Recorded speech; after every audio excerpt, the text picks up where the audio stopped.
Welcome back, everyone. So today I did want to go ahead and do this aquamarine blue eye look on my sister-in-law. So today we are going to go ahead and jump right in, and we are going to start off with the P.LOUISE eyeshadow base.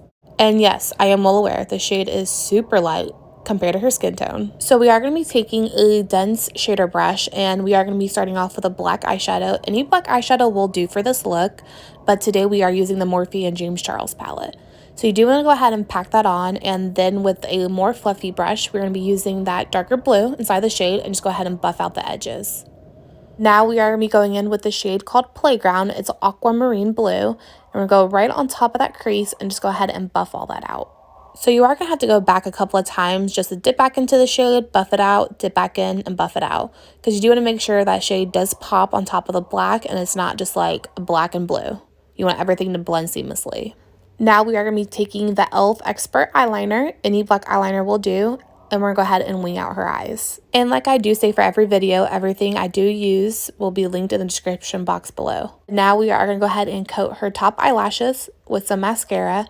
And then we are going to go ahead and take this gorgeous glitter. It's more of a chunky black glitter that I did get off Amazon. And we are going to go ahead and dip our Lit Cosmetics glitter glue. And then dip our brush straight into the glitter and just keep applying. But you do want to take your time because since the glitter is a little bit more chunkier, you are going to have to move some pieces around so it's not poking the eye. But this is the look so far, and I'm so obsessed with it. I just love a good glitter smoky eye. So now we are going to go ahead and take our Ardell 422 lashes and go ahead and apply them. So now we are going to go ahead and move on to foundation. So I'm going to go ahead and take the Maybelline Fit Me Matte and Poreless. But on camera, for some reason, it's coming off really ashy, but in person, it actually matches her skin tone perfectly. So now we are going to go ahead and move in with concealer. Today, we are going to be using the e.l.f. Hydrating Camo Concealer. I don't know why I can't say that. But we are going to go ahead and highlight the T-zone and then take our damp beauty blender and just go ahead and buff all that out. So as we are buffing all this out, you do want to make sure you take your time and make sure all the edges are blended. And then you do want to go last inside the inner corner because you want to make sure that does bake the longest so you do get the most coverage. So now we are going to go ahead and set that under eye. We are using the Maybelline, I feel like it's a Maybelline kind of day, the Maybelline Loose Setting Powder. And to set the rest of the face, we are going to be using the MAC Powder Foundation in the shade NW58. Now it's time for my favorite part, the bronzing. So we are going to be using the Ace Beauty Bronze in Paradise palette, and we are going to go ahead and sculpt out her cheekbones and then go ahead and bronze up the face. You do want to make sure you do use very light strokes just to go ahead and bronze up the face, and then we're going to go back in with a smaller brush and go ahead and just contour just a little bit. And of course, you do want to make sure you go ahead and give them a nice little temple massage. As you could tell, Alexis did enjoy it. But we are going to go ahead and start applying the blush. So today we are going to be using the Anastasia Blush Trio. And then for highlight, we are going to be using the Becca in the shade Opal. So you do want to make sure you apply the highlight on the high points of the face, which is typically the brow bone, the cupid's bow, the nose, and also above the cheekbone.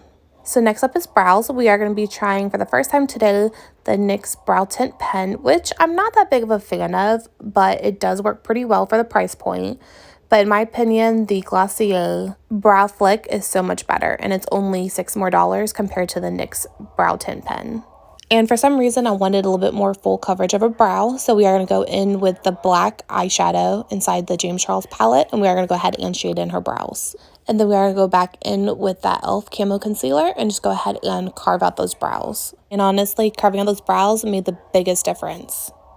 Lastly, to finish off the brows, you do want to go ahead and take any clear brow gel to go ahead and set them.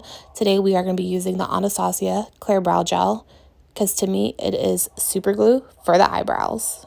Now we are going to be taking any black eyeliner, and we're going to go ahead and apply that on the lower waterline. Now to finish the look completely, we are going to be taking the same two eyeshadow shades that we did use on the top lid, the two blues, and we are going to go ahead and apply them on the lower lash line.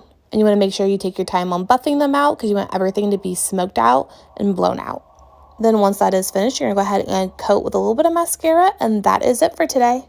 Thank you so much for watching, you guys. I hope you enjoyed today's makeup look. Make sure you like and subscribe, and also I'm going to leave Alexis's channel linked down below as well. Bye, you guys.